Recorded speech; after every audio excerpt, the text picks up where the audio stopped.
اعوذ باللہ من الشیطان اللعین الرجیم بسم اللہ الرحمن الرحیم ان اللہ ملائکتہ یصلون علی النبی یا ایھا الذین آمنوا صلوا علیہ وسلموا تسلیما اللہم صل علی محمد وآل محمد وعجل فرجہم واشرنا معہم وزدنا محبت۔ محترم ناظرین، السلام علیکم ورحمۃ اللہ وبرکاتہ۔ آج الحمدللہ تربیت اولاد کے حوالے سے ہمارا یہ درس نمبر 103 ہے۔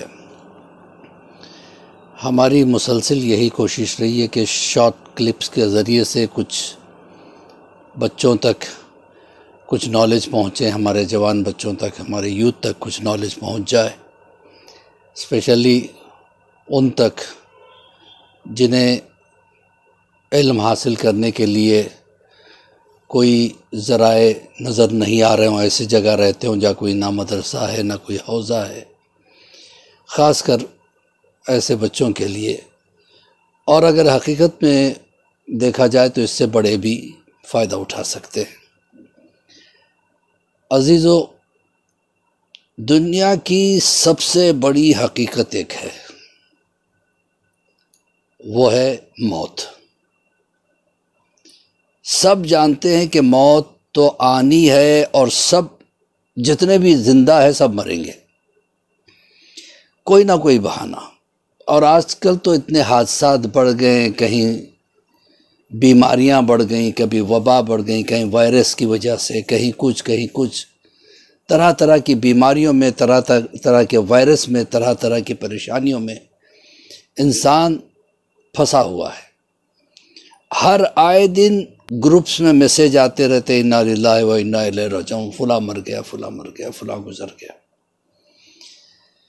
تو سب موت کو تو مانتے ہیں، خدا کو مانے یا نہ مانے لیکن موت کو مانتے ہیں۔ یعنی خدا کے منکر تو مل جائیں گے لیکن موت کا منکر کوئی نہیں ملے گا۔ تو عزیزو، پروردگار عالم نے بھی قرآن میں کئی جگہوں پہ کل نفس ذائقۃ الموت کہہ کر متوجہ کرایا ہے کہ موت سے خبردار رہنا، ہر شے مرے گی۔ موت سے پہلے اللہ امتحان لیتا ہے، کسی کو دولت دے کے امتحان لیتا ہے، کسی کو شہرت دے کے امتحان لیتا ہے، کسی کو جوانی دے کے، کسی کو حسن دے کے، کسی کو رنگ روپ دے کے، کسی کو اچھی نالج دے کے، علم دے کے۔ امتحان، ہر شخص امتحان سے گزر رہا ہے، اپنی اپنی فیلڈ میں وہ امتحان سے گزر رہا ہے۔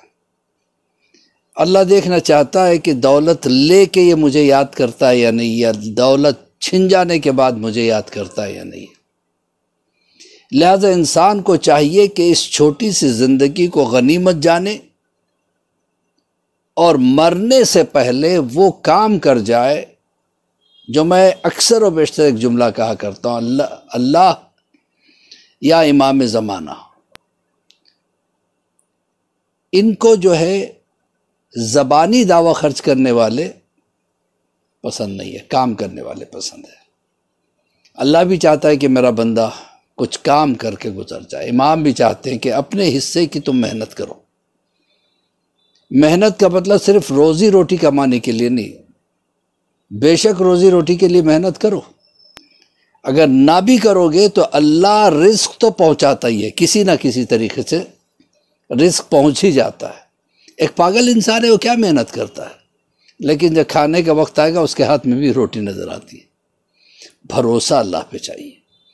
ہاں، محنت اس لیے کرنا ہے جیسی زندگی ہم چاہتے ہیں ویسی زندگی ہمیں مل جائے، لیکن روزی روٹی ہی مقصد حیات نہیں ہے، مقصد کچھ اور ہے، وہاں کی زندگی کا سوچنا ہے۔ اسی لیے کہا کہ تقوی اختیار کرو۔ اب سوال یہ پیدا ہوتا ہے، تقوی کیا ہے؟ ایک چھوٹی سی مثال دے دوں تاکہ بچے بھی سمجھ جائیں۔ آپ گھنے جنگل میں چل رہے ہیں، بالکل خطرناک جنگل، بہت بڑا جنگل، جس میں راستے بھی نہیں ہیں اور آپ کو بڑے احتیاط سے گزرنا ہے۔ راستے میں کانٹے بھرے ہوئے ہیں، اور طرح طرح کے بچھو، سانپ، شیر، ریچھ موذی جانور، اژدہے، اگر آپ کو پتہ چل جائے ایک ایسے جنگل میں آپ کو چھوڑ دیا گیا ہے اور کہا گیا آپ اپنا راستہ بنا کے باہر نکلو، پھر آپ کو وہاں سے کوئی نہ کوئی لے لے گا، جنگل سے باہر نکلنا ہے، تو آپ کیا کریں گے؟ جلد سے جلد جنگل کو کراس کرنے کی کوشش کریں گے، نمبر 1۔ نمبر 2، قدم قدم پہ آپ احتیاط کریں گے، کہیں کوئی سانپ نہ ہو، کہیں کوئی کانٹا نہ ہو، کہیں کوئی بچھو نہ ہو، تو اسی کو تقویٰ کہتے ہیں، سنبھل کے چلنا، ایک ایک قدم گن گن کے رکھنا، چن چن کے رکھنا، دیکھ بھال کے رکھنا، اسی کو تقویٰ کہتے ہیں، وہی مومن کی علامت ہے۔ اس زندگی کو جلد سے جلد مومن عبور کرنا چاہتا ہے اور جتنا ہو سکے اپنے حصے کی محنت کرنا چاہتا ہے جنگل کو عبور کرنے کے لیے۔ یہ دنیا بھی ایک جنگل ہے، طرح طرح کے سانپ، بچھو، ہر کیریکٹر والے لوگ آپ کو ملیں گے، ڈسنے والے بھی ملیں گے، تانے دینے والے بھی ملیں گے، آپ کو پریشان کرنے والے بھی ملیں گے، آپ کو بدنام کرنے والے بھی ملیں گے، آپ کو ناراض کرنے والے بھی ملیں گے، آپ کو خوش کرنے والے بھی ملیں گے، طرح طرح کے کیریکٹر اس دنیا میں بھرے ہوئے، اور آپ کو سب سے احتیاط کے ساتھ گزر کے اس جنگل سے باہر نکل جانا ہے، وہاں آپ کے لیے راحت ہے، اسی کو آخرت کہتے ہیں، اسی کو تقویٰ کہتے ہیں۔ اگر یہ بات سمجھ میں آ گئی ہے تو ایک چیز اور یاد رکھیے، قیامت میں چند سوال بہت ضروری ہوتے ہیں، وہ کیا ہے کہ ہم نے جو تجھے حیات دی تھی اس کا تو نے کیا کیا؟ اگر آپ کہیں گے سر میں نے بس محنت کی اور روزی روٹی کمائی، گھر بنایا، گاڑی لی، کہ اس کے لیے تو نہیں گیا تھا، تجھے بھیجا گیا تھا اپنی طرف سے کچھ کام کرنے کے لیے، وہ کیا کام کیا تو نے؟ تو سوال نمبر 1 یہ ہوگا کہ جو حیات، جو جوانی، جو عمر ہم نے تم کو دی تھی اس کو تم نے کہاں ضائع کیا؟ اپنی طرف سے تم نے دین کے لیے کیا کیا؟ ایک سوال۔ دوسرے، جو دولت ہم نے دی تھی اس کا تم نے کیسے خرچ کیا، اور دولت کمائی کیسے، اس کا خرچ کیسے کیا، اس کو چھوڑ کے کیسے آئے؟ ٹھیک، جو علم ہم نے تم کو دیا تھا اس کا تم نے کیا فائدہ اٹھایا، دوسروں کو کیا فائدہ دیا اس سے؟ یہ سوالات۔ پھر امام کے لیے سوال، امام کے لیے تم نے کیا کیا؟ ہمیں امام زمانہ کے لیے کام کرنا ہے، کون سا ایسا کام کرے جس سے امام خوش ہو جائے؟ جبکہ ہم سے بھی بڑے ظلم ہوتے ہیں، ہم کبھی کبھی کسی کا دل بڑے آسانی سے توڑ دیتے ہیں، کوئی مذاق کر دیا، بےہودہ مذاق، سامنے والے کا دل ٹوٹ گیا، وہ بیچارہ مروت میں کچھ نہیں بول سکا، لیکن جب تک اس کے دل میں وہ بات رہتی ہے، اس لیے اللہ نے کیا کہ اپنے گناہ وہیں صاف کر کے آؤ، اگر تم نے کسی کو تکلیف دی ہے تو اسی سے معافی مانگو، ورنہ تمہارے نامہ اعمال کی نیکیاں اس کو چلی جائے گی۔ یاد رکھیے، مذاق اچھی چیز ہے لیکن ایسی بھی نہیں کہ جس سے کسی کا دل ٹوٹ جائے، کسی کو ناراض کیا جائے۔ کسی کی کمیوں کا مذاق مت اڑایا کرو، کسی کی کمزوریوں کا مذاق مت اڑایا کرو۔ کبھی کبھی والدین کا بھی ہم مذاق اڑانے لگتے ہیں جوانی کے نشے میں، کسی کو بھی کچھ بول دیتے ہیں، ایسا نہیں کرنا چاہیے۔ اگر ایسا کیے ہیں، کسی کا حق مارا ہے، کسی کا حق چھینا ہے، کسی کا دل دکھایا ہے، تو ان سے معافی مانگو۔ جب تک ان سے معافی نہیں مانگو گے اللہ بھی معاف نہیں کرے گا۔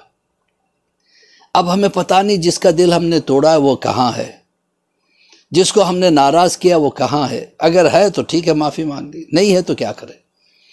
اس کے لیے ہے ایک نماز، جو مسلسل مجھ سے لوگ فرمائش بھی کر رہے ہیں، مولانا آپ نے ایک مرتبہ بمبئی کے کسی عشرے میں وہ نماز کا ذکر کیا تھا، ایک مرتبہ اس میں بھی ضرور کیجیے، تو ان کی خواہش کو پورا کرنے کے لیے اسے کہتے ہیں نماز رد مظالم۔